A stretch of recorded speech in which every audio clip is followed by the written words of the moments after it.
I know a lot of you are going to get pissed off at me for what I say. First, remember, I signed up for that, okay?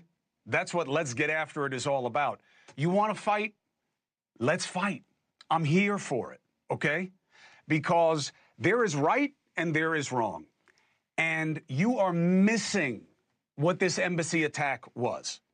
You think it's about others. It's about us on two levels. Who did it and who's going to be next, okay? And we don't talk about this enough, and shame on me for feeding so much of the BS that we allow to distract ourselves. The latest terror murder is proof of everything we're really battling against, and I mean we. Okay?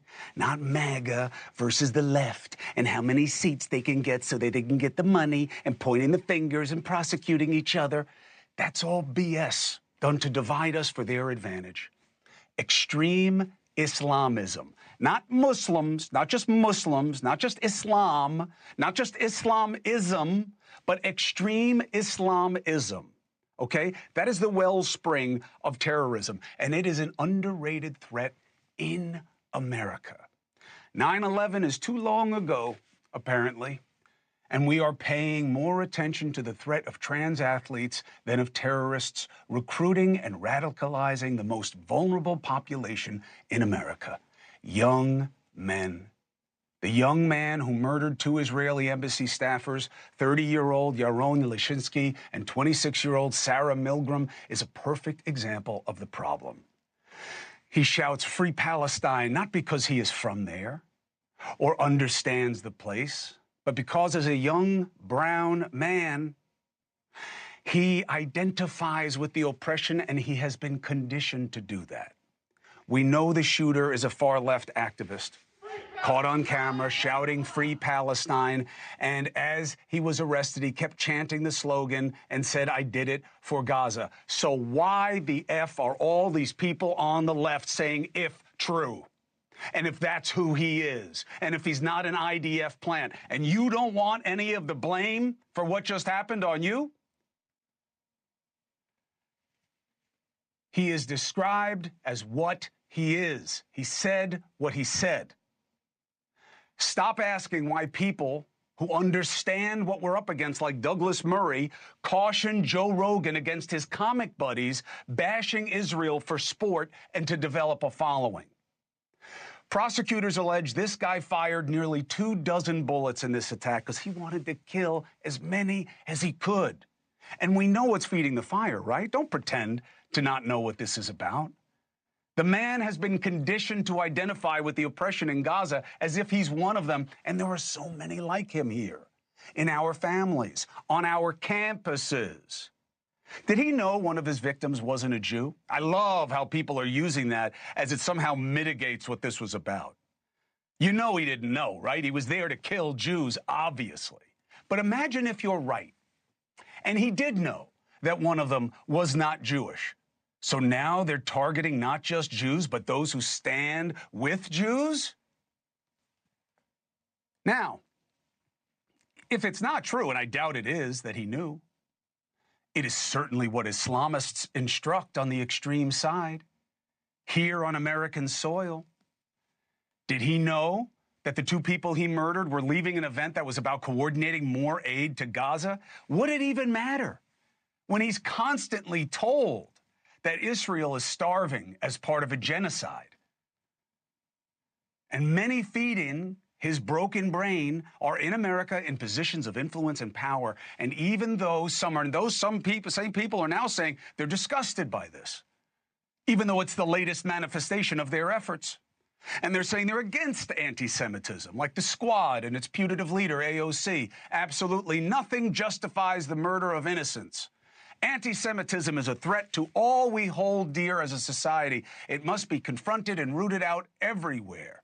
Did I miss the word Jews in there in terms of who was killed? Odd omission. Odd omissions. They're not just innocents. He just didn't go into a school and fire away. He was looking for Jews. You know, the people you say are conducting a genocide. Those people. Now, of course, AOC doesn't just say what I just read, right? Nor do her colleagues, right? And it's all those other signals and suggestions that foment what we saw here and on our campuses. And you can make the case, hold it, you can make the case. Don't draw a moral equivalency between the murder of 2 and the murder of thousands. Okay, in Gaza, okay. But what are you leaving out in that? I'll tell you what the parallel is, okay?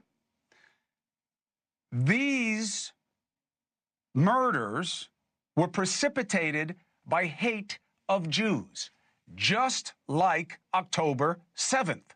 And what's happening in Gaza is being done by the people who were targeted. And Hamas, not freedom fighters, terrorists, refused to disarm, refused to stop hiding among civilians, refused to stop stealing the aid for civilians, and refused to return who they stole. And these 2 victims did nothing to this guy who killed them, whereas the people in Gaza, many of whom don't support Hamas, but many who do, October 7th is on Hamas. And until they turn over their people and surrender, how can you draw a moral equivalence between what Israel is doing and what started that? You can say it's too much. Of course it is. You can say there should be more aid. Of course there should. But the nexus of all of it necessarily goes back to the terrorists who started it, who are still there, with the tacit, if not open, respect and support of many people in this country. We have no idea how deep this problem goes here at home. Democrats, my brothers and sisters, I understand why you're worried about Trump. I understand why you call him an ultimate evil, but I don't agree. And if you want the ultimate evil, look at the Islamists, the extreme ones in America, not just Muslims. And mind your dogs who are doing their bidding. What am I talking about? Look online to the reaction. Americans calling a terrorist a hero again, saying he, like the healthcare CEO murderer, was justified in violence. It's the same thing I've heard in Iraq and Afghanistan, but now echoing from Indiana.